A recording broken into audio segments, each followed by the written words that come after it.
Essa experiência que vivi tem cerca de 3 a 4 anos. Na época, eu tinha 17 para 18 anos e sempre morei de aluguel em uma casa em São Paulo. E desde que a minha família veio do norte para cá, moramos em algumas regiões da cidade.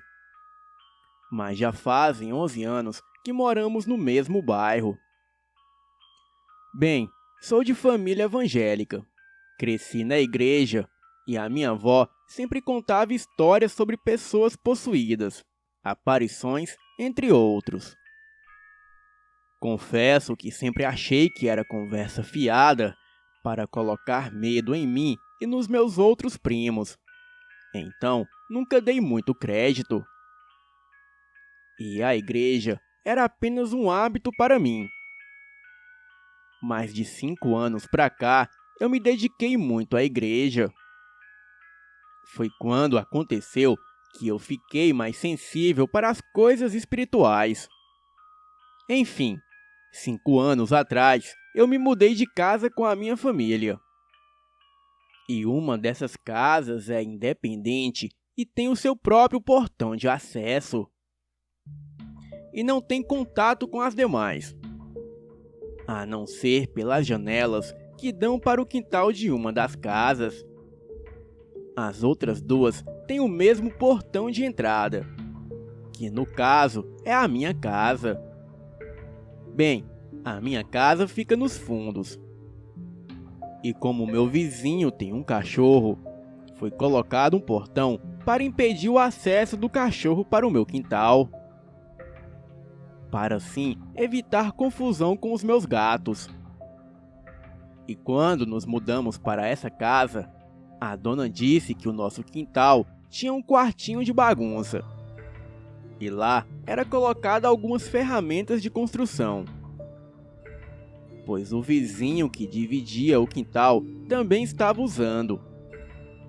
Porém, em qualquer momento, poderíamos pedir que ele retirasse as coisas dele, porque o quartinho era uma extensão da casa que estávamos morando. Bem, nos mudamos para aquela casa e fomos muito bem recebidos pelos nossos vizinhos, que sempre nos trataram super bem. E de certa forma, nos identificamos muito, pois a minha mãe e a mulher do vizinho tinham a mesma profissão. E o meu pai, o vizinho, trabalhava à noite um dia sim e um dia não. Bem, tudo estava em paz, até o dia que a minha mãe precisou mexer no quartinho para colocar alguns móveis que não usávamos. Quando a minha mãe mexeu e tirou tudo para limpar e chamou a nossa vizinha, a dona Dilza. Ela disse para a Dilza ver o que era deles e guardarem na garagem deles, pois ela iria precisar colocar alguns móveis no quartinho. E neste momento, a dona Dilza voltou para casa e ligou para o marido. Depois voltou, pegou algumas coisas e deixou no corredor da casa dela.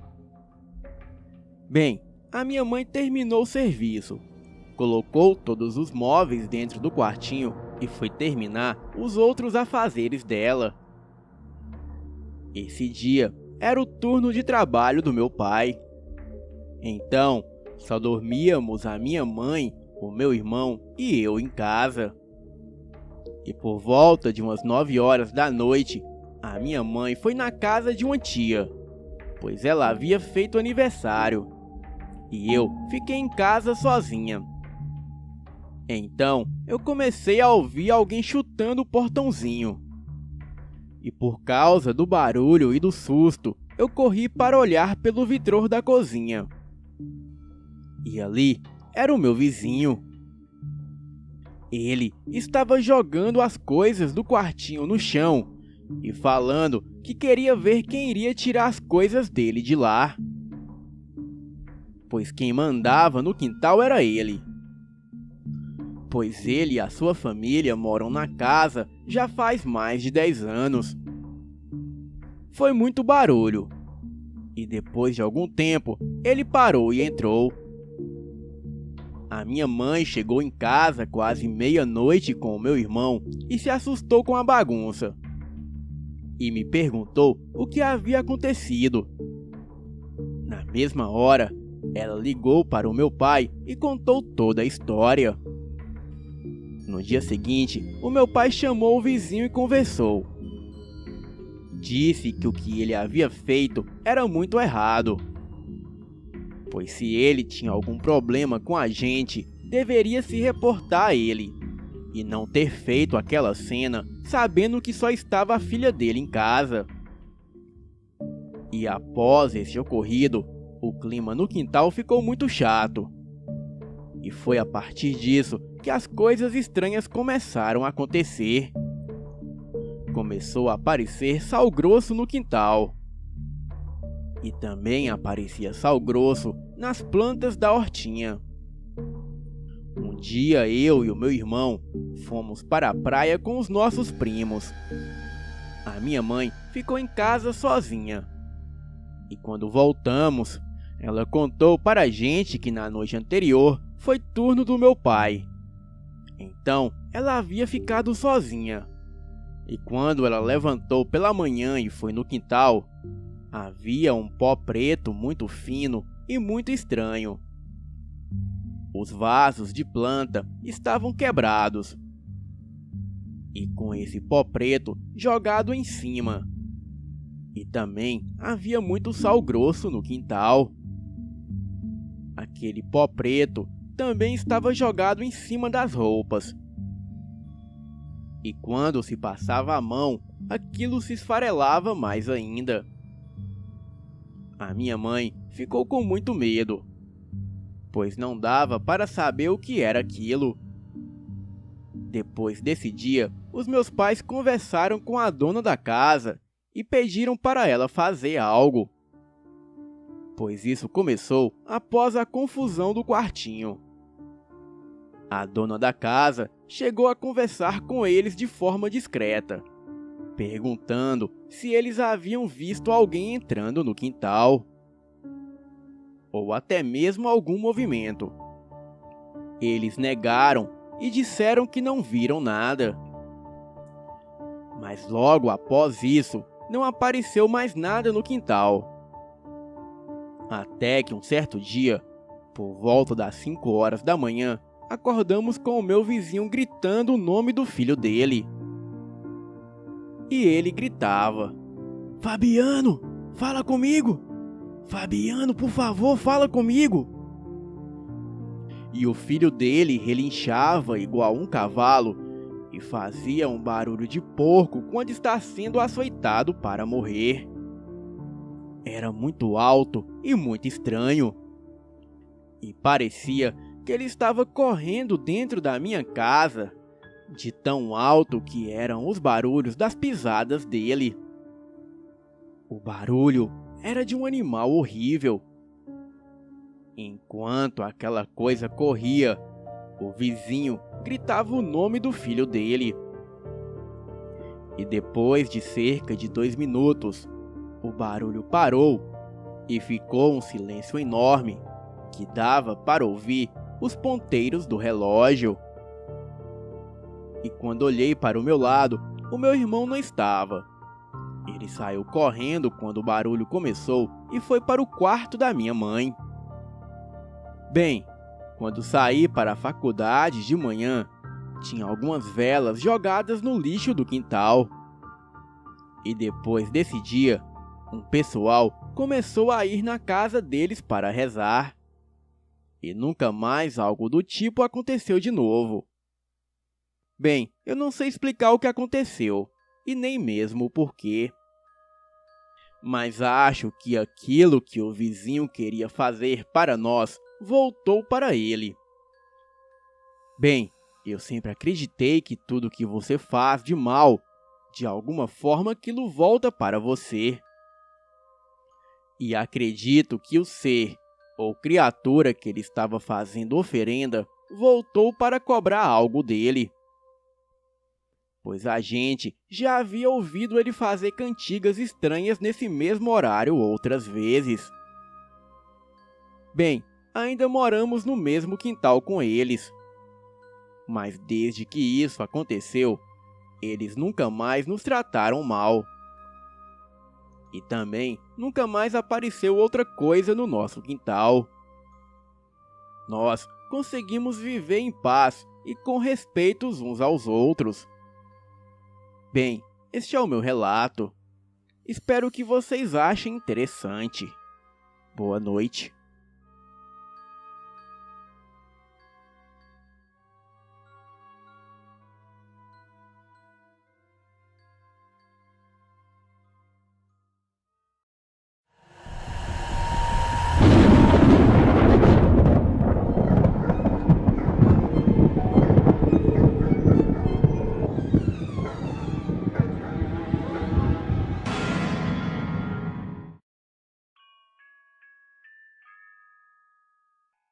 Há muitos anos atrás, eu estava vivendo em uma cidade perto de Anápolis, Goiás, e tinha um cemitério na cidade que eu gostava de assombrar.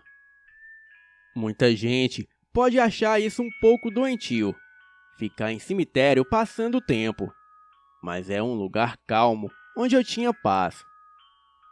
Uma noite, eu convenci um amigo de ir até o cemitério só para passar o tempo. E depois de 2 cervejas, peguei a minha moto e fomos para o cemitério. E chegando lá, eu a deixei estacionada em uma praça deserta e escura que ficava atrás do cemitério. O cemitério era um lugar meio tétrico, e mesmo durante o dia era um pouco assustador. Lápides saindo do chão e algumas cobras rastejando pelo lugar. E algumas lápides eram bem antigas. Bem, eu não sabia em que parte do cemitério estávamos, mas era realmente estranha. Era por volta de meia-noite e nós estávamos iluminando as lápides com as nossas lanternas para ver o nome das pessoas e as datas de nascimento e óbito.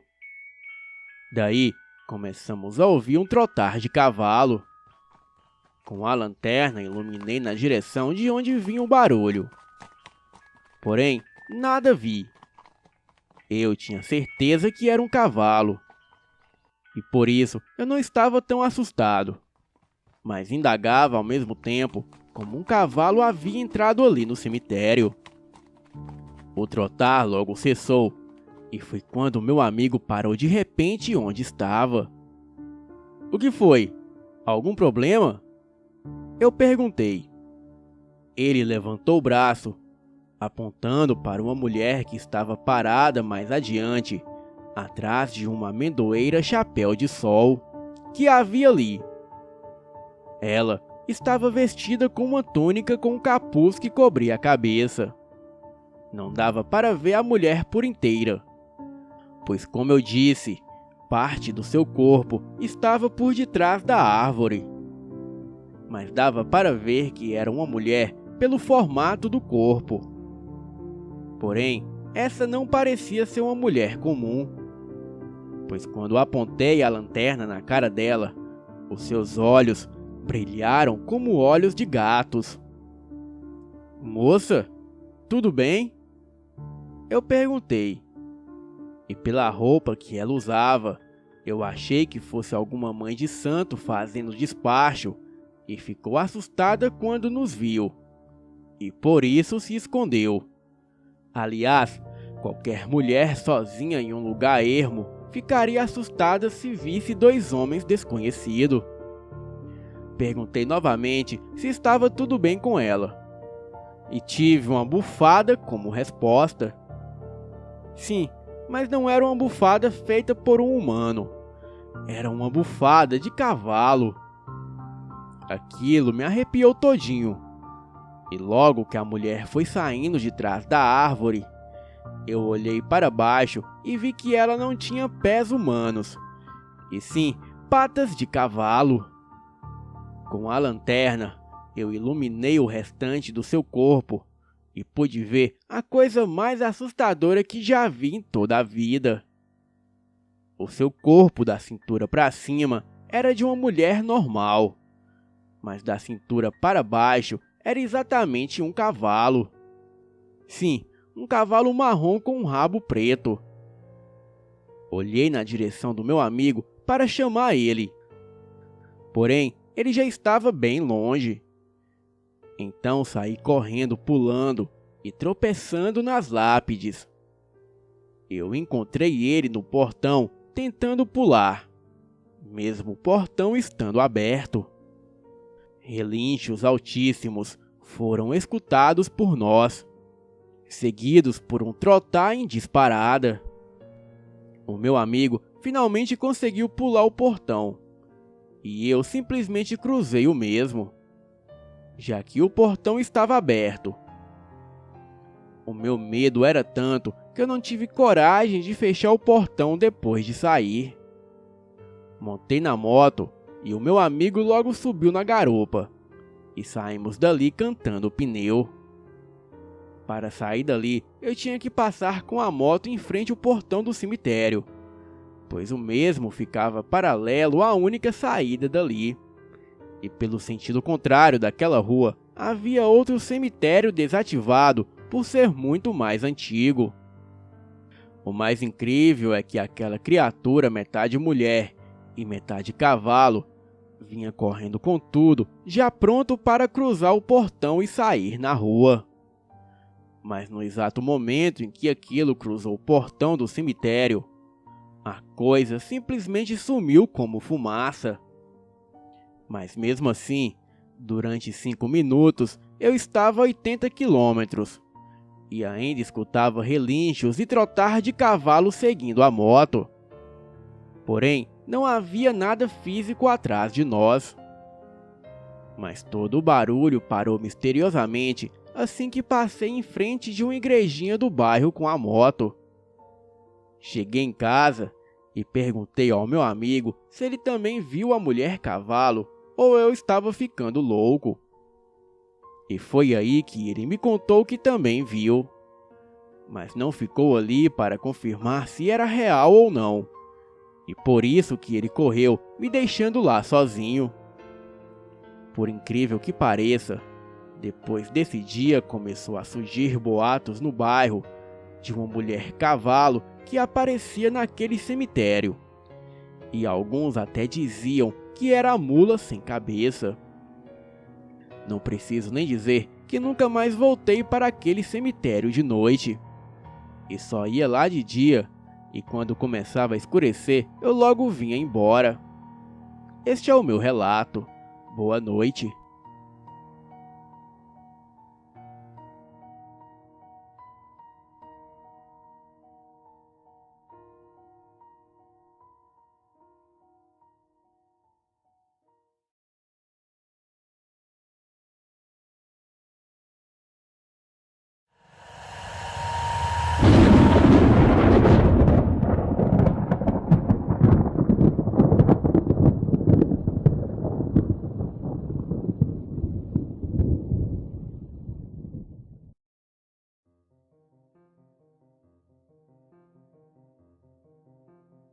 Eu tenho 27 anos e acontecimentos como este me perseguiram pela vida toda. Fui criada com a minha avó e a minha mãe numa casinha simples, ao lado do que foi uma grande mansão no passado. Era a casa da minha bisavó, a quem todos, incluindo os netos, a chamava de Mãe Lígia. O que já ouvi falar sobre ela me leva a pensar que era uma mulher de personalidade muito forte, que chegou até a enfrentar o marido com lenha do fogão. Era uma italiana forte, que falava alto, muito bondosa com os pobres, mas também muito severa e brava. Ainda criança, cheguei a ver várias vezes os olhos delas me seguirem pela sala, pois na sala tem uma pintura dela e do meu bisavô num quadro. Mas o impressionante mesmo é que às vezes eu acordava de noite e vi uma figura feminina passar pelos pés da cama em direção ao telefone que ficava a uns 2 metros à minha direita. E assim que ela chegava lá, logo desaparecia. Uma vez a minha avó acordou de noite com um barulho de gente lavando a escada da tal casa. E a escada era perto da janela do quarto onde dormíamos. Esse dia eu não cheguei a acordar, pois a minha avó não gostava nem um pouco de nos assustar. Mas no outro dia eu fiquei sabendo, ouvindo ela contando para a minha mãe na cozinha. Ela ouviu jogarem baldes de água na escada e passarem a vassoura. E como a minha avó achou que talvez fossem maconheiros na casa, levantou-se e foi verificar. Mas assim que a minha avó abriu a porta, o barulho parou imediatamente e a escada estava completamente seca. E por muitas dessas, eu sempre soube que tinha alguém ou algo por lá. Algumas pessoas disseram que a minha bisavó era má. Porém, isso é uma contradição, já que ela brigava com o meu bisavô, pois ele era contra a distribuição de comida que ela fazia para os pobres nos domingos. Bom, em uma visita das minhas tias à casa da minha avó, os meus primos chegaram. Vieram as 2 irmãs da minha mãe, cada uma com seus filhos. Na época, eu tinha uns 10 anos. A gente passava o dia todo brincando no casarão abandonado. Eu, a minha irmã mais nova e as minhas primas Juliana e Luciana. E os meus primos Andrei e Anderson. Esse último foi o responsável pelo que aconteceu naquele dia. Começamos a brincar de tentar acertar um no outro goiabinhas que apanhávamos na árvore ou pegávamos no chão. E em cima do casarão ficava uma caixa d'água vazia. Bem, não me lembro como começamos a falar sobre a mãe Lídia, mas o Anderson ficou falando mal dela o tempo todo. E que ela havia sido uma megera chata, e coisas assim. Nessa hora, ele conseguiu acertar a goiaba dentro da caixa d'água vazia. E então, ouvimos o barulho e até batemos palmas para ele, porque fazer aquilo era muito difícil. Mas assim que ele virou as costas para a caixa d'água, a goiabinha fez o mesmo caminho de volta e bateu nas costas dele. Foi o suficiente para a gente sair de lá correndo, e o assunto quase que virou um mito. E depois de muitos anos, eu casei com um amigo do meu primo. E um dia eu contei a ele o que já tinha presenciado naquela casa, e mencionei este fato. O meu marido me olhou assustado e disse que quando era menino ouviu a mesma história do meu primo, mas nunca levou a sério, pois ele pensou que fosse uma brincadeira. Mas agora, me vendo falar do que aconteceu há tantos anos atrás, ele ficou até assustado. Até hoje, a minha avó mora na casa ao lado deste casarão abandonado. E ela me conta que às vezes sente pessoas perto dela, mas nunca disse que era a minha bisavó. Porém, eu tenho certeza que aquela casa é assombrada. Boa noite.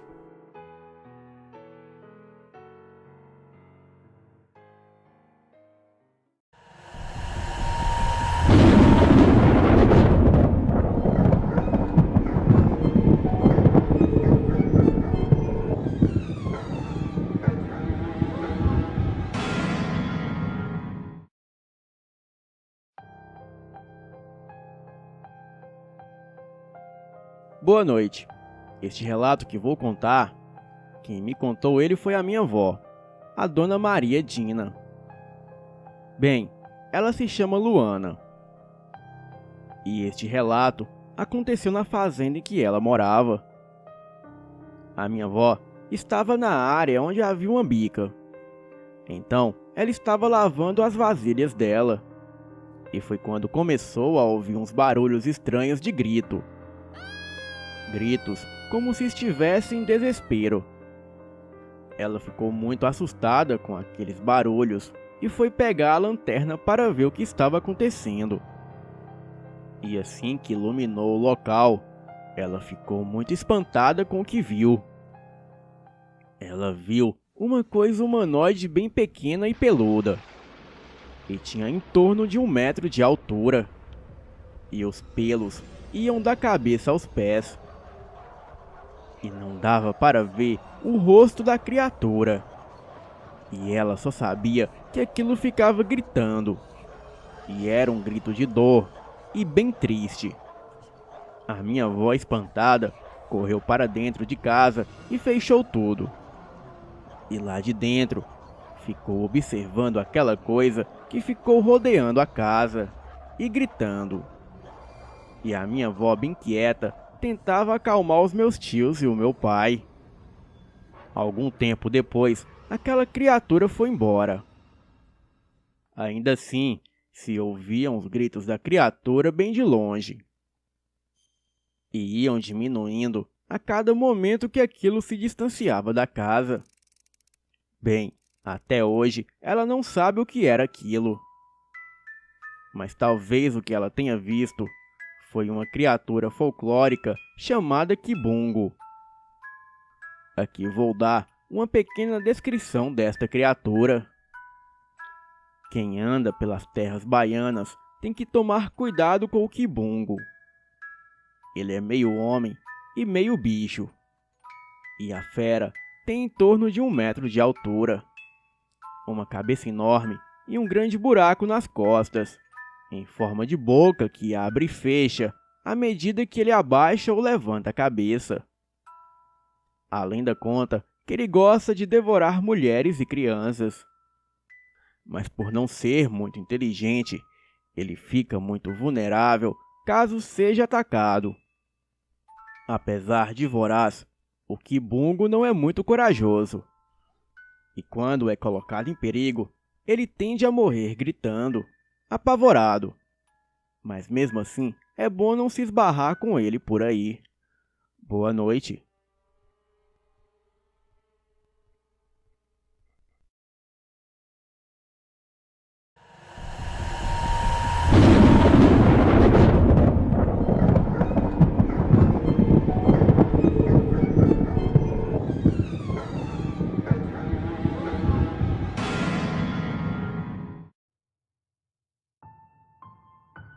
Olá, me chamo Ariadne e sou do Rio Grande do Norte. E hoje eu vim contar uma coisa que aconteceu comigo. Bem, vamos ao relato. Eu estava no quarto da minha avó ouvindo música. E a minha avó costuma dormir bem cedo. E então ela entrou no quarto perguntando se eu iria dormir agora. E eu disse que não, pois tinha dormido de tarde. E então eu fui para a sala esperando o sono chegar. E assim passaram as horas, até que eu olhei no relógio do celular para conferir as horas, e eram em volta de 00:46. Então eu decidi dormir um pouco mais tarde. Afinal, a segunda-feira já estava chegando e eu tinha que voltar para a escola. E assim fiquei. Até que momentos depois, comecei a sentir uma coisa estranha. Era uma sensação de estar sendo observada. Porém, só havia eu e a minha avó em casa. Decidi ignorar aquilo, afirmando que era a minha imaginação. Porém, foi então que eu ouvi um barulho de uma coisa se arrastando. Achei que fosse a minha avó vindo me perguntar se eu não iria dormir. Porém, eu tive o maior susto da minha vida. Ali na minha frente havia uma coisa alta e magra, com uma manta preta toda rasgada e com uma foice enorme nas mãos. Aquilo veio se aproximando de mim. e eu fiquei paralisada devido ao susto que tomei com aquilo. A criatura ficou na minha frente e eu não conseguia ver o seu rosto. Foi então que aquela coisa ergueu a sua foice como se fosse decepar minha cabeça. Eu só consegui fechar os olhos e rezar. E então eu escutei a minha avó me chamando, perguntando se eu estava bem. Foi então que abri os olhos e aquilo ainda estava lá, na mesma posição. Quando escutei a minha avó gritar para mim que havia uma energia ruim na casa. Ela chegou do meu lado, pegando a minha mão e me pedindo para fechar os olhos, que ela iria fazer uma oração para nos proteger. A minha avó não via, porém, ela sentia a energia ruim que aquilo emanava. Fechei os olhos novamente enquanto a minha avó rezava. Ela dizia umas palavras estranhas, em uma língua que eu não entendia. Mas continuei seguindo o que ela havia me dito. E quando abri os olhos novamente, aquilo já havia sumido. E foi aí que senti uma imensa paz e uma leveza no meu corpo. E depois disso, eu nunca mais vi aquela coisa novamente. Boa noite.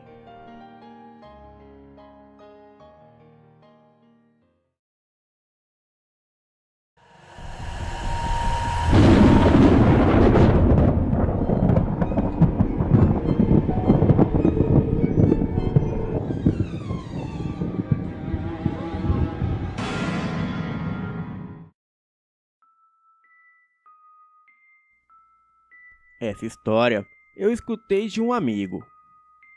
E às vezes eu fico pensando se o mundo após a vida não é uma realidade paralela que convive o tempo todo com a nossa. Bem, vamos ao relato. O pai de um amigo meu tem um sítio numa cidade do interior.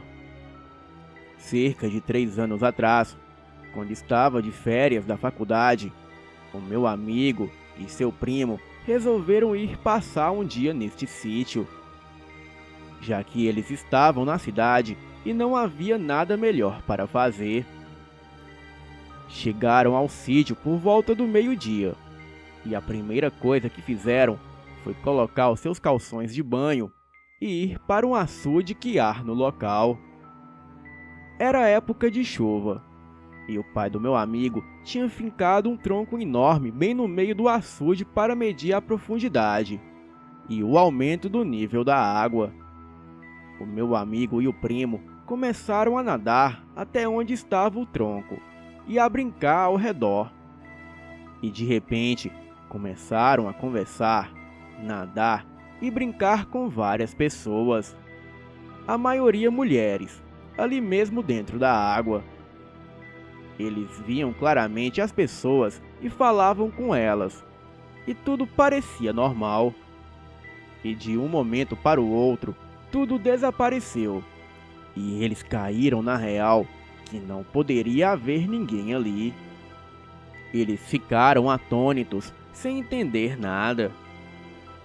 O que mais me impressiona neste relato é que tanto meu amigo como o primo dele viram a mesma coisa, tiveram as mesmas sensações, e eles dizem que naquele momento sentiram-se como se estivessem num sonho ou numa realidade paralela, onde as coisas mais absurdas não causam estranhezas e não fazem você se questionar sobre nada. E só quando caíram na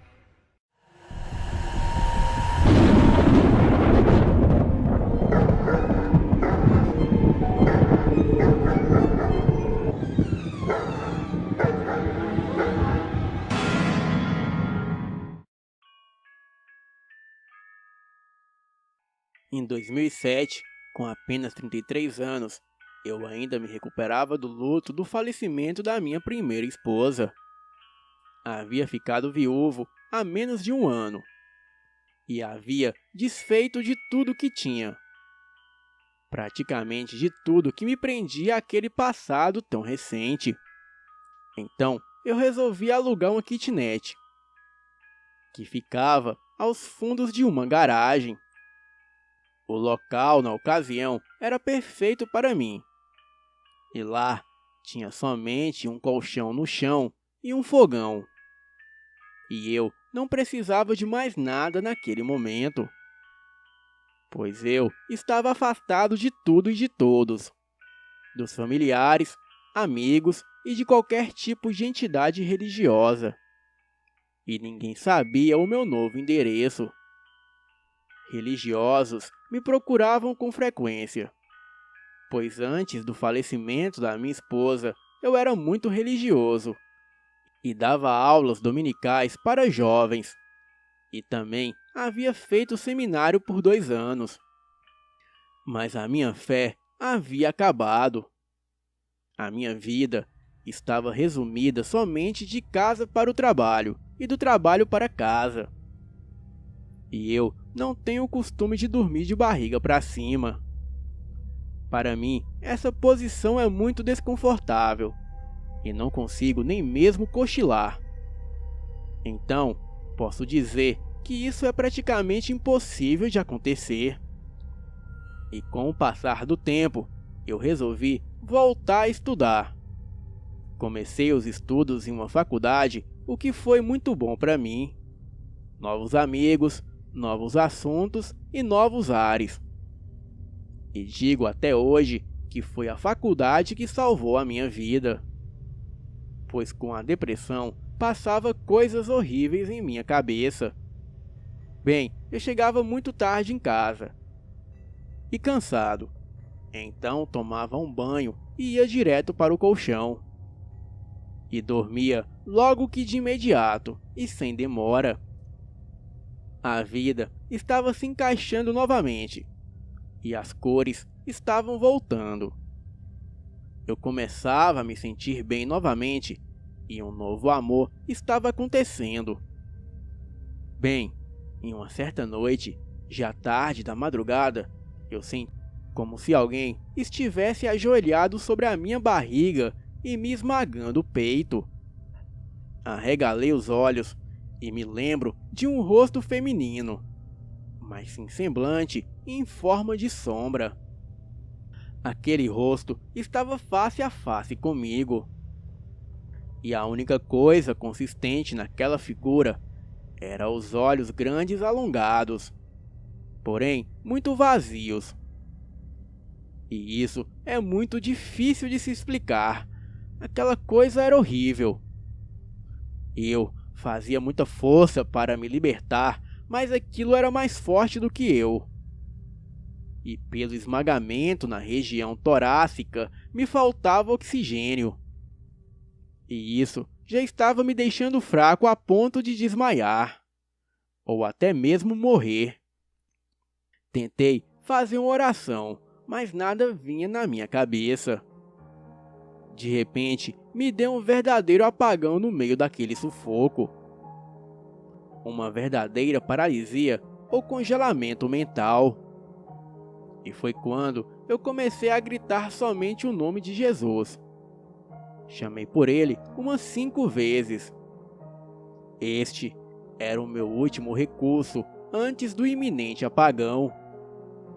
E de alguma forma, aquela coisa foi arrancada de cima de mim e lançada com violência contra a parede oposta daquele quarto. Senti o colchão se recompor do peso que estava sobre ele. E em seguida, ainda abatido, levantei-me com dificuldades, sem fôlego, pernas trêmulas e coração acelerado. Apoiei-me com a minha mão esquerda sobre a parede, a uns 10 centímetros de distância do interruptor que acendia a luz do quarto. Bem, eu sou míope. E envolto da escuridão do quarto, eu vi aquela coisa trevosa, agachada no canto do quarto, como se quisesse investir contra mim novamente. A coisa era tão real que eu via os seus movimentos, como se fosse um animal acuado prestes a avançar. Alcancei o interruptor e antes que eu acendesse a luz do quarto, aquela coisa horrenda num rápido movimento atravessou a parede e desapareceu, como se fosse uma gigantesca ratazana entrando em seu refúgio. Naquela noite, eu vi como se fosse um divisor de águas na minha vida. Eu vi que o que estava vivendo estava me afastando da minha religião. E quando voltei a me aproximar da minha religião novamente, alguma coisa ou algo ficou irritado. É claro que naquela noite eu não dormi mais e refleti a noite inteira sobre o acontecido. No dia seguinte, providenciei de me mudar o mais rápido possível. Bem, eu havia me esquecido deste relato, e foi neste ano de 2020, quando assisti uma reportagem a respeito do fenômeno da paralisia do sono, que me veio a lembrança daquele dia. E nessa reportagem citaram que essa tal entidade se chama pisadeira. E ela é uma figura folclórica. Então eu fui pesquisar a fundo a respeito. E achei bastante familiar e verdadeiro com o meu relato. E tenho certeza absoluta que esse fenômeno chamado de paralisia do sono não existe. Ou pelo menos não aconteceu comigo. Pois eu vi e senti que aquilo era físico, racional e agressivo. E não era do bem. Gostaria muito de ouvir outros relatos a respeito dessa entidade. E até mesmo trocar ideias e experiências com pessoas que passaram pela mesma situação que eu. E se você que está assistindo já se passou por algo parecido, deixe aqui nos comentários que eu irei responder a todos. Boa noite.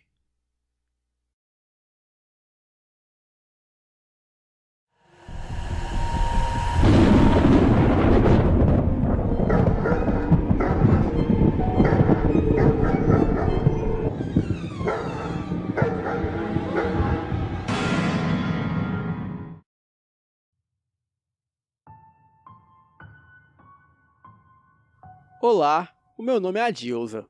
Tenho 45 anos e desde a minha pré-adolescência eu costumava passar as férias e feriados na casa de praia de uma amiga. A casa se localizava em uma pequena praia no sul do país. E era comum de ocorrer fenômenos estranhos na casa, como cheiros de plantas venenosas, pratos balançando do nada e coisas caindo sozinhas. Respiração ofegantes em quartos vazios e empurrões quando havia somente uma pessoa no ambiente vazio. Bem, em um final de semana, no final dos anos 90, fomos à praia. A dona da casa, as minhas amigas de infância e eu. Nos arrumamos e fomos a uma festa do clube local. Naquela noite eu estava cansada. E apesar de não gostar de ficar sozinha na casa, eu voltei cedo e logo fui dormir. E enquanto isso, as amigas permaneceram na festa. Entrei na casa, acendi a luz do corredor que dava para os quartos, para não ficar na total penumbra. Entrei no quarto, fechei a porta e apaguei a luz. E em seguida logo adormeci. Neste meio tempo, a Cíntia logo voltou para casa sozinha. E em seguida ela foi dormir no quarto, onde eu costumava ouvir as respirações ofegantes. E este quarto ficava em frente ao meu. E nele havia 2 camas de solteiro, uma com colchão onde a Cíntia deitou e a do lado sem colchão, somente com extrato da madeira. Passado um tempo, ainda dormindo, comecei a sentir como se uma espada muito fina e congelante entrasse em meu cóccix e subisse devagar até a nuca. Começou de forma leve e tornou-se cada vez mais forte e intenso. Eu estava consciente, porém não conseguia me mexer e nem abrir os olhos. Em seguida, comecei a ouvir a Cíntia gritando meu nome e pedindo socorro. e ela gritava o seguinte: Adilza, para! Sai daqui! Socorro! Ela gritava isso repetidas vezes. E eu, além da agonia de não conseguir abrir os olhos e socorrer a Cíntia, aquela espada percorria a minha coluna de cima para baixo. E estava ainda mais forte e mais gelada. A minha sensação foi que essa situação durou por pelo menos meia hora. E quando isso parou, eu consegui abrir os olhos somente quando ouvi um barulho muito alto da porta batendo. E a porta do meu quarto sendo aberta pela Cíntia. Ela estava pálida de medo e muito brava. Bem, e agora a parte do relato é contado pela Cíntia. Eu cheguei em casa, troquei de roupa e fui para o quarto dormir. Fechei a porta e apaguei a luz. O quarto ficou numa meia luz por causa da luz acesa do corredor. E quando eu estava quase dormindo, virei para o lado da cama vazia e te vi lá a Dilza, deitada de lado, com a cabeça levemente levantada segurada pela mão, cujo cotovelo estava apoiado na cama. Perguntei o que você estava fazendo na cama sem colchão, e você não me respondeu. Me dei conta que não vi você entrar no quarto, e que não poderia dormir direto naquela madeira. Então, eu perguntei por que você estava fazendo aquela brincadeira sem graça. E daí, você expressou um sorriso diabólico e começou a desaparecer e aparecer seguidamente. Comecei a gritar para você parar com aquilo, e aquilo não parava. Petrificada, eu comecei a gritar ainda mais e pedir por ajuda. Até que depois de um tempo, eu consegui juntar forças para levantar e sair do quarto.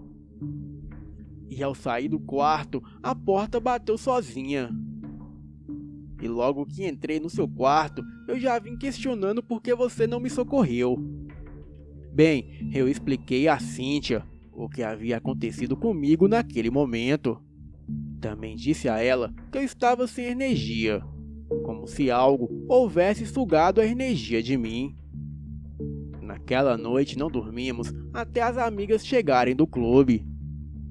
E quando elas chegaram, contamos toda a história para elas. Todas acreditaram e ficaram pasmas com o que contamos. E ninguém mais dormiu naquele quarto. Após isso, semanas depois, a avó da amiga da dona da casa chamou um padre para benzer a casa. Ele fez oração e jogou água benta em cada canto da casa.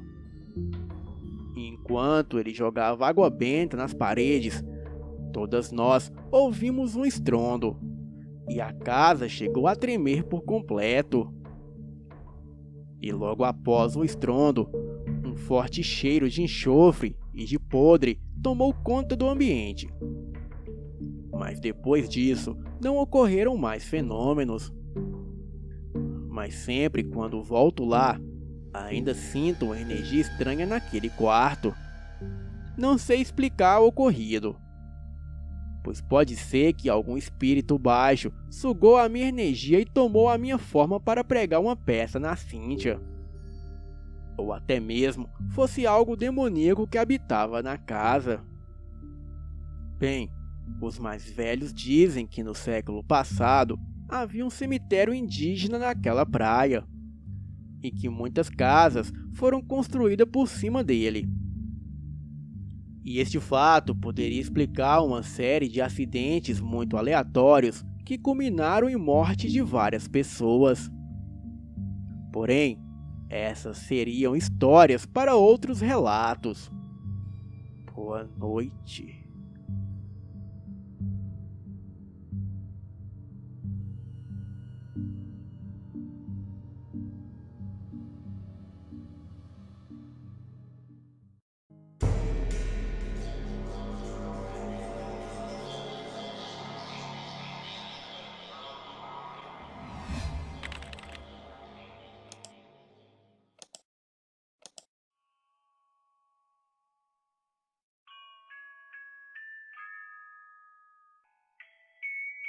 Olá!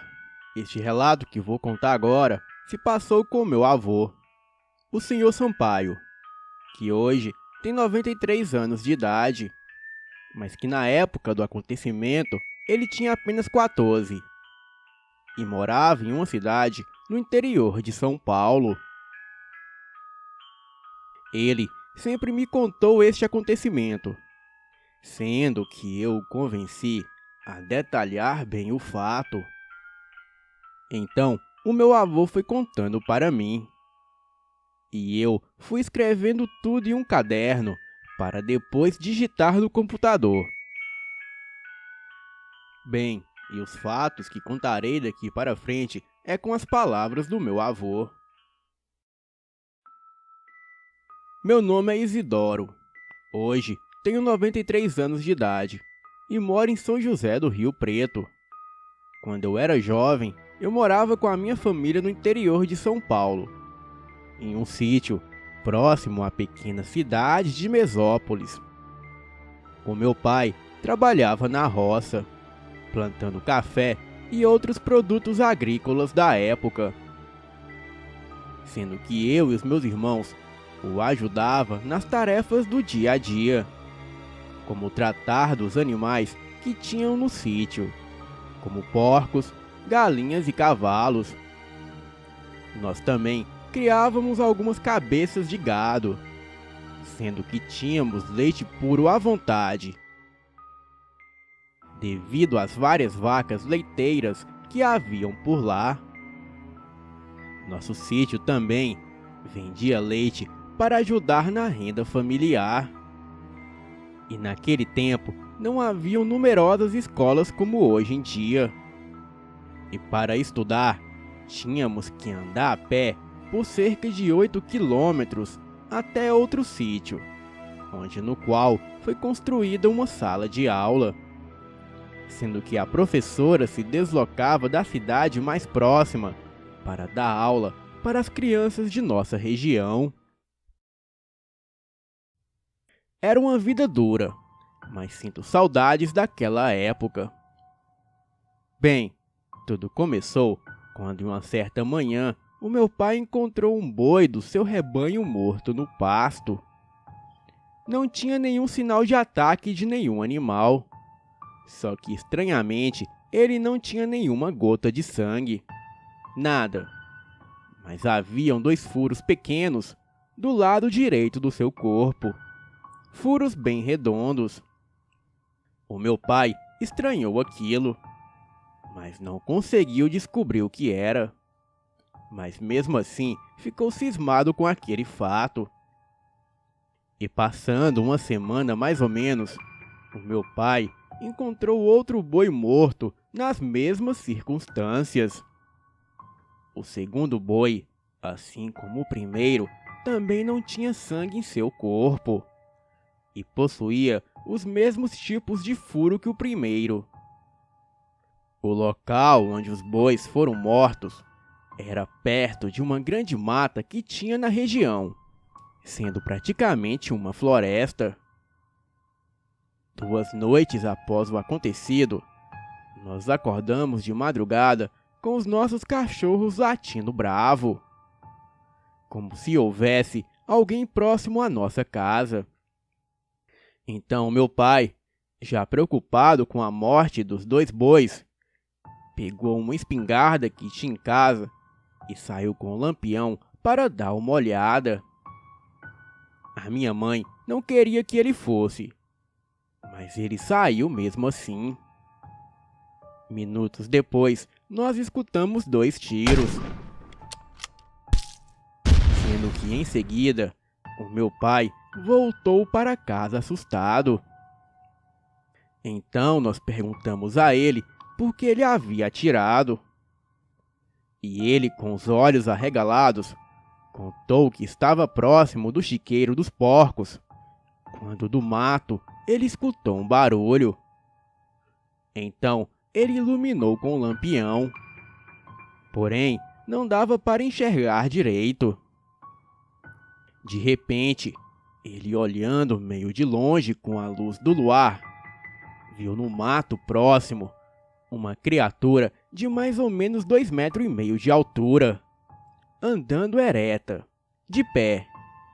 E quando ela se virou para o lado do meu pai, os seus olhos eram vermelhos como se fossem brasas. E foi neste momento que o meu pai atirou e voltou para casa assustado. Perguntamos se ele havia acertado, e ele disse que não sabia, mas que era para nós irmos verificar durante a manhã, porque aquela coisa com certeza não era deste mundo. Nem é preciso dizer que todos nós ficamos morrendo de medo daquilo. Ainda mais vindo do meu pai, que não tinha medo de nada, era alto e muito forte, com um ar de imponência.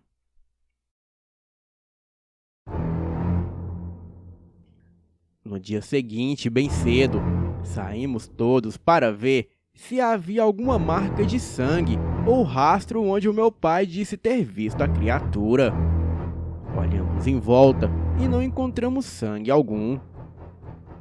Mas estranhamente, encontramos algumas pegadas altamente incomuns. Era de um tipo de animal de 2 patas com 5 dedos longos, parecendo marcas de algum tipo de lagarto, e iam em direção à mata fechada que tinha próximo ao sítio. Curioso com aquilo que aconteceu, meu pai foi conversar com seu vizinho, o seu Jorge, e logo em seguida o contou o que havia acontecido. O meu pai perguntou se já havia acontecido algo parecido em seu sítio, sendo que o seu Jorge contou que daquela forma não, mas que havia escutado barulhos estranhos à noite próximo à sua casa, como um grunhido, e os cachorros ficaram latindo a noite toda. Foi aí que o meu pai convidou seu Jorge para sair em uma caçada. E assim, eles pretendiam abater aquela criatura que estava rondando as terras. Marcaram para 2 dias depois saírem para caçar a coisa. E eu, muito curioso, quis ir também, pois queria muito saber o que era aquilo. A princípio, o meu pai não queria deixar que eu fosse, mas acabou deixando. Então, no dia marcado, saímos pela manhã. Eu, o meu pai, o meu tio Augusto e o Jorge, o nosso vizinho. E nós 4 fomos atrás daquela estranha criatura. O meu pai levava a sua espingarda. O meu tio e o seu Jorge, cada um deles levava uma garrucha. Fiquei imaginando o que poderíamos encontrar pelo caminho. Adentramos pela floresta atrás de pegadas, mas nada encontramos. Então, quando chegamos à beira de um grande lago que existia na região, o seu Jorge nos chamou para mostrar algumas pegadas. E as pegadas eram diferentes da que haviam encontrado. Porém, eram muito parecidas com aquelas que achamos em nosso sítio. Na mesma noite em que o meu pai avistou e atirou na criatura. E aí, o meu pai disse que a coisa deveria estar por perto. Seguimos então aquelas pegadas estranhas. Mas misteriosamente, após uns 100 metros, elas desaparecem. O meu pai, o meu tio e o seu Jorge ficaram espantados com o desaparecimento das pegadas, pois a terra era macia naquele pedaço da floresta. E ficaram imaginando como as pegadas poderiam sumir daquele jeito. Bem, andamos por mais algumas horas, e nada de encontrar sinais da criatura. E então voltamos para casa. Chegamos em casa. A minha mãe, já preocupada, nos aguardava ansiosa, perguntando se havíamos achado algo. O meu pai disse que não, mas que iríamos procurar em uma outra hora. Passou-se algum tempo, até que alguns dias depois, o meu pai, muito surpreso, encontrou outro boi morto em sua pastagem. E pelos sinais, havia sido morto do mesmo modo que o anterior. Haviam 2 furos em seu pescoço e nenhuma gota de sangue em seu corpo. O meu pai ficou enfurecido com aquilo e disse que já era demais. Então, chamou seu Jorge novamente e disse que iriam atrás da criatura. E disse também que iriam aquela noite, pois era nesta hora que a coisa atacava.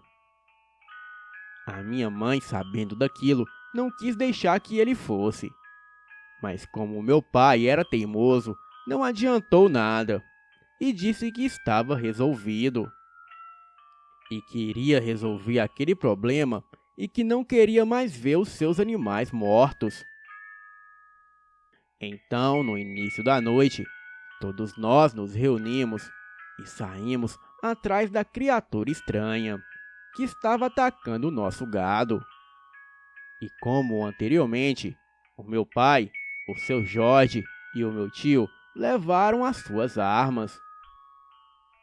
O meu pai e o seu Jorge, cada um levava uma tocha, e o meu tio levava um lampião.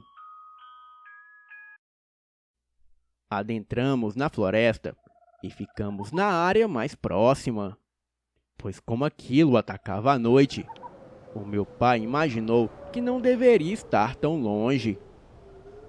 Andamos mais um pouco, tentando procurar rastros, porém não os encontramos. Isso também devido à escuridão e à pouca iluminação que tínhamos disponível. Chegando em uma clareira, em um determinado ponto da floresta, o meu pai resolveu fazer uma pausa. E assim fizemos uma fogueira. Era por volta de 10 horas da noite. Então ficamos ali conversando um pouco e sempre de olho em volta. Aquela noite era uma noite de lua cheia, mas com algumas nuvens, sendo que a luz do luar iluminava um pouco a escuridão da noite. Acredito que ficamos ali mais ou menos 1h30, proseando, como dizia o meu pai. Encerrado o descanso, voltamos a andar e nos dirigimos em direção ao rio pequeno que cruzava naquela parte da floresta. Então, começamos a procurar mais vestígios, até que em uma certa parte da margem do rio, o meu pai nos chamou e mostrou. Eram as mesmas pegadas que havíamos visto anteriormente, e eram recentes. Então, a criatura deveria estar por perto. Seguimos as pegadas, as quais entravam na floresta. Mas como antes, misteriosamente elas desapareceram. O meu pai ficou bravo com aquilo, pois já era a segunda vez que perdiam as pistas. Então ele resolveu que deveríamos seguir em direção em que as pegadas iam inicialmente. Prosseguimos pela mata por um bom tempo, até que em um determinado local começamos a ouvir uns sons de mato se movendo e de gravetos se quebrando, como se houvesse alguém ou algo se deslocando. Não era tão perto, porém já indicava algo. Seguimos então naquela direção onde havia os ruídos. E quando nos aproximamos, o barulho cessou. Ficamos então observando em volta, procurando pistas de alguma coisa, mas não víamos nada, a não ser o seu Jorge e o meu tio, que encontraram galhos das árvores quebrado e mato amassado, indicando que alguma coisa esteve ali. O meu pai, então, preparou seu rifle e os outros sacaram as suas garruchas, ficando com mais atenção e cuidado. Nós ficamos alguns minutos naquele local em silêncio, procurando algo ou algum som que chamasse a atenção. Alguns minutos depois, ouvimos um ruído vindo da mata ao longe. Nos dirigimos com cuidado até lá. Nem é preciso dizer que eu já estava suando frio de tanto pavor que sentia naquele momento.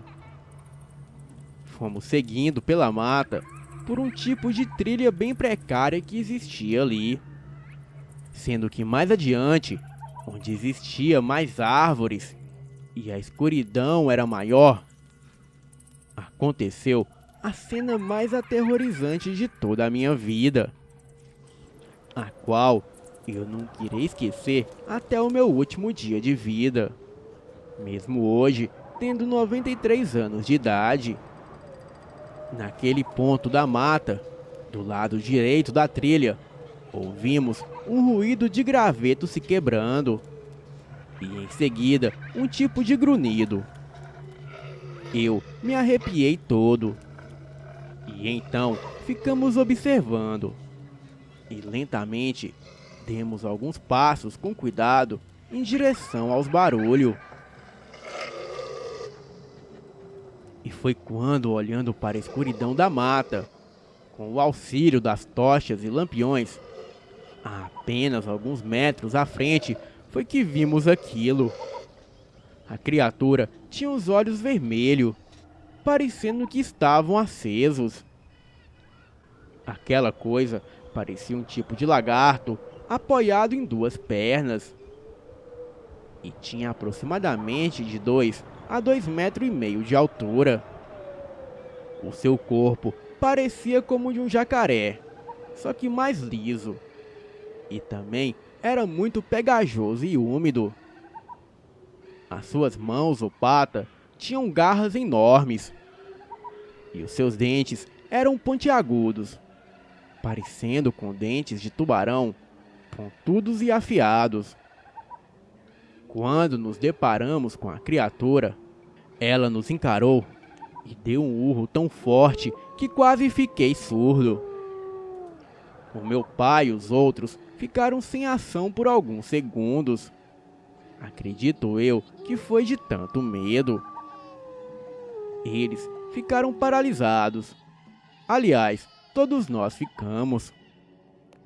Quando meu pai conseguiu reagir e apontar a espingarda em direção à criatura, aquilo se virou e deu um salto tão grande que parecia que tinha molas nos pés. E em seguida desapareceu na mata.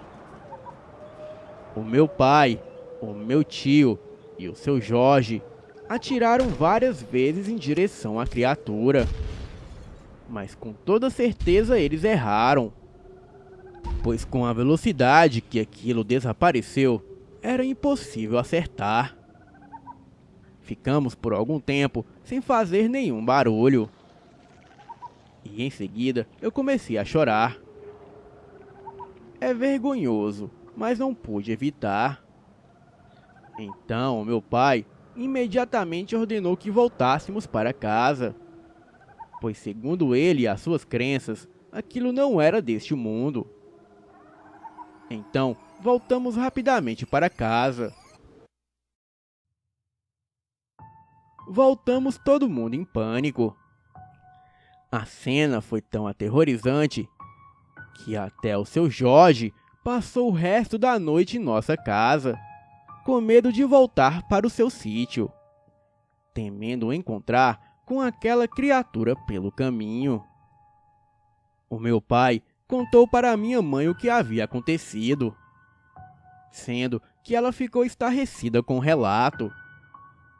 E assim, todos nós comentamos pela região o que havia acontecido, sendo que alguns não acreditavam, e outros tinham as mais diversas teorias, dizendo que poderia ser até o próprio demônio que estava na floresta. Passado algumas semanas, foi encontrado mais um boi morto em nosso pasto. E algum tempo mais tarde, foi a vez de aparecer um boi morto no sítio do seu Jorge. Porém, o meu pai nunca mais quis ir atrás da criatura.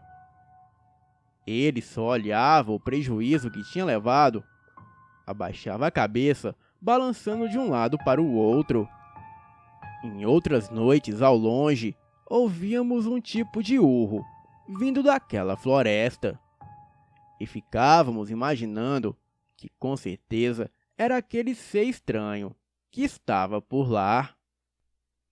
Alguns meses depois, não ouvimos mais nada. E então pararam de surgir animais mortos e barulhos estranhos à noite. Então imaginamos que a criatura foi embora, talvez procurando um outro local para habitar. Mas isso nunca saberemos. O meu pai e o seu Jorge evitaram falar sobre o assunto, e o meu tio fez o mesmo. Bem, eu acredito que fui o mais afetado com tudo aquilo, pois tive pesadelos por vários meses, e tinha pânico até de chegar perto da floresta. Sempre conto essa história para quem quer ouvir, pois foi algo real que aconteceu em minha vida. E eu não posso simplesmente apagar isso da minha mente. Agora, o que era aquela criatura enorme, de olhos vermelhos e corpo de lagarto, eu nunca vou saber. O que eu sei com certeza é que neste mundo existem muitos mistérios, criaturas inexplicáveis e fatos que o homem não pode explicar. E por mais fantástico que seja, tudo isso existe. E pode estar mais perto do que você possa imaginar. Quando meu avô comenta comigo sobre este fato, ele sempre diz: Francisco, nunca duvide plenamente das histórias que as pessoas contam, por mais fantásticas que sejam, pois elas podem ser verdade, como no meu caso. Este relato foi enviado em homenagem ao meu querido avô, o Sr. Sampaio. Obrigado a todos pela atenção. Boa noite.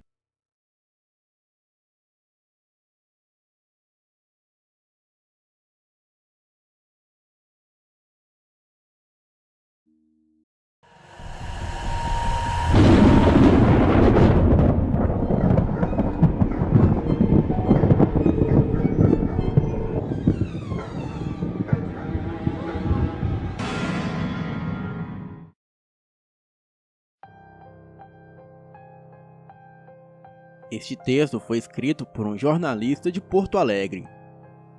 Embora o mesmo jornalista tenha compilado casos sobrenaturais, narrado pela polícia e bombeiros afirmando que são casos fictícios para evitar mais perguntas, o caso de hoje é o oposto disso, e é verdadeiro. Os crimes da Rua do Arvoredo são episódios ocorridos nos anos de 1863 e 1864, na cidade de Porto Alegre, Rio Grande do Sul, por Márcio Stizalkowski, do Giro de Notícia, Rio Grande do Sul. Em 1863, um imigrante alemão passa a noite toda bebendo no centro de Porto Alegre, lugar que até hoje é conhecido pelos bares, principalmente na Rua Beco da Ópera, atual Rua Araguai, no centro de Porto Alegre. Em pouco tempo, teria conhecido uma linda alemã que mal conhecia o idioma português. Ela é jovem, bonita e falava alemão fluente. Eles bebem e conversam. E em pouco tempo estão aos beijos. E a moça convida o imigrante para ir em sua casa, que fica a poucas quadras dos bares. O seu nome é Catarina Pause. E o local de encontro foi na antiga Rua do Arvoredo, atual Rua Coronel Fernando Machado. Bem, chegando ao local, a Catarina leva o imigrante para um quarto fechado com iluminação à luz de velas. O imigrante a beijou e provavelmente tirou a roupa para fazer amor com a linda loira alemã. E depois de nu, percebe-se a presença de um homem no quarto escuro. O homem lhe aponta uma faca e manda Catarina sair. E em breve, ambos os homens estariam lutando. E o imigrante sentira diversas facadas pelo seu peito e garganta. Esse tipo de morte é uma das mais difíceis se a faca não atingir os órgãos vitais, indicando que a vítima acaba tendo uma morte lenta e dolorosa, provavelmente se afogando no próprio sangue, antes das hemorragias fazerem o seu efeito mortal. Mas o homem que está por trás do crime não é um mero assaltante ou assassino de primeira viagem. Se trata de José Ramos, um ex-inspetor da polícia de Porto Alegre, que sabia muito bem o que estava fazendo. Este primeiro imigrante assassinado nunca foi identificado, mas se sabe o que aconteceu com ele. Assassinado, provavelmente degolado, foi minuciosamente esquartejado e descarnado. Sim, a carne foi calmamente removida dos ossos e órgãos. Os seus ossos foram dissolvidos em ácido e queimados no forno de casa. E a sua carne foi transformada em linguiça e vendida para ocultar o crime. José Ramos, filho de Manuel Ramos e Maria da Conceição, o seu pai fez parte na Revolução Farroupilha na cavalaria, antes de desertar e fugir para Santa Catarina. Um dia, durante uma discussão de família, o seu pai bateu em sua mãe. E com sangue nos olhos, José Ramos parte para cima do seu pai e o desfere várias facadas que o levaram a óbito poucos dias depois. E daí ele foge para Porto Alegre, onde fez parte da polícia como inspetor.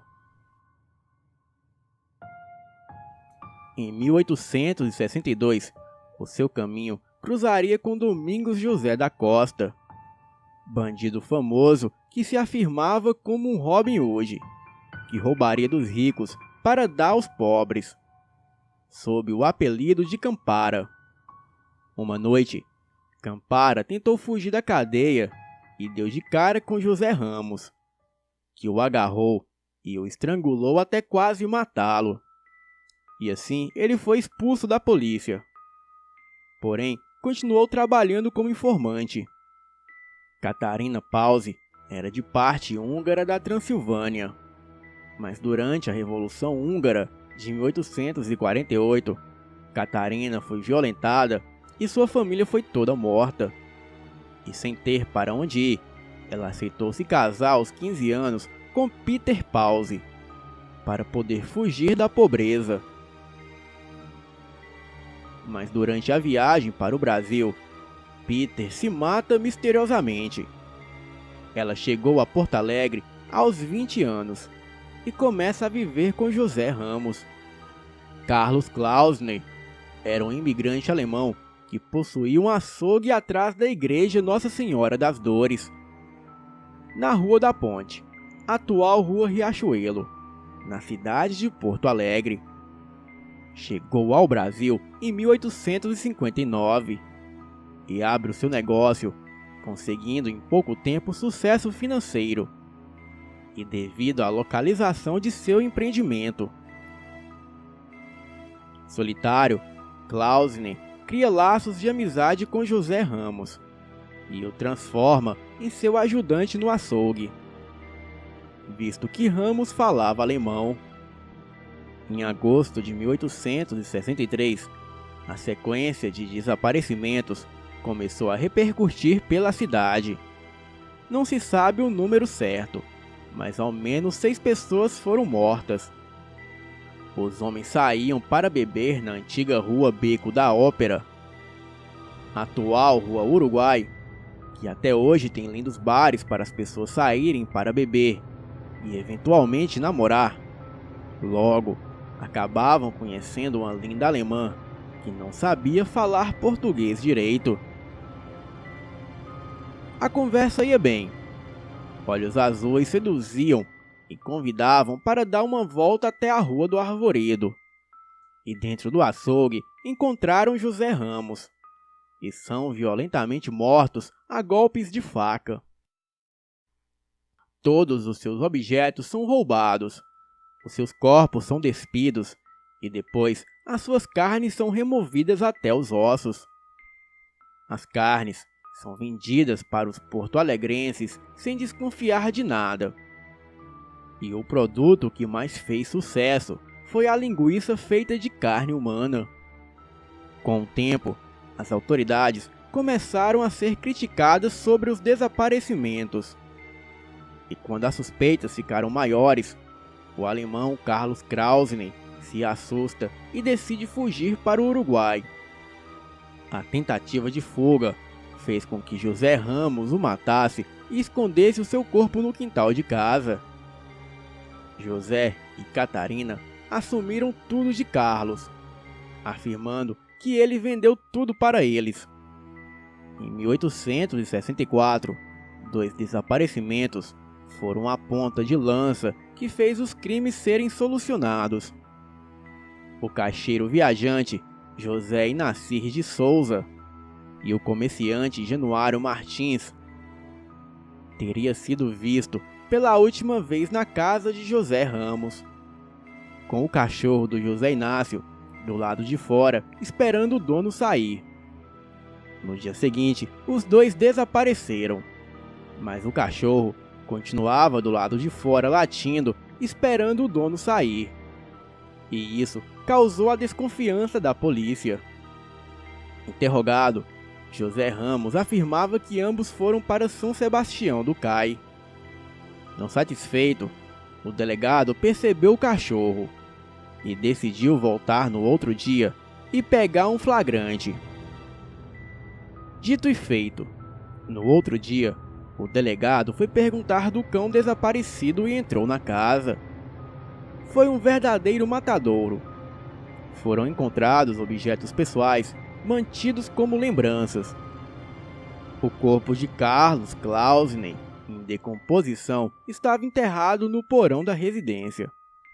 O poço da casa tinha os corpos de Januário, de José Inácio e do pobre cachorro que teve o ventre rasgado pelo assassino. Catarina foi presa por crimes menores e havia se convertido a uma linha cristã muito conhecida no estado do Rio Grande do Sul, os Muckers, que significa beatos em alemão. Ela decidiu confessar os crimes, escrevendo um diário que foi importante para decifrar os outros crimes. Amigo do delegado, o delegado Dário Rafael acumulava as funções de chefe da polícia e juiz de direito na época. E José Ramos era ex-inspetor e informante da polícia. Então, para evitar constrangimentos, o delegado abafou boa parte do caso e da investigação.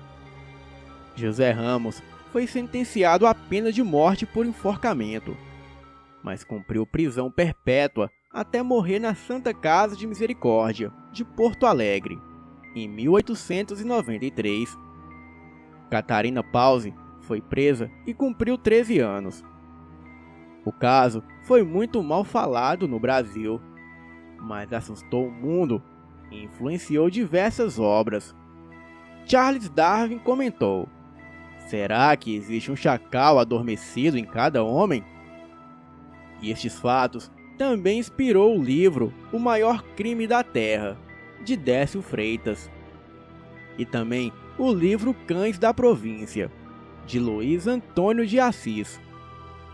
Boa noite.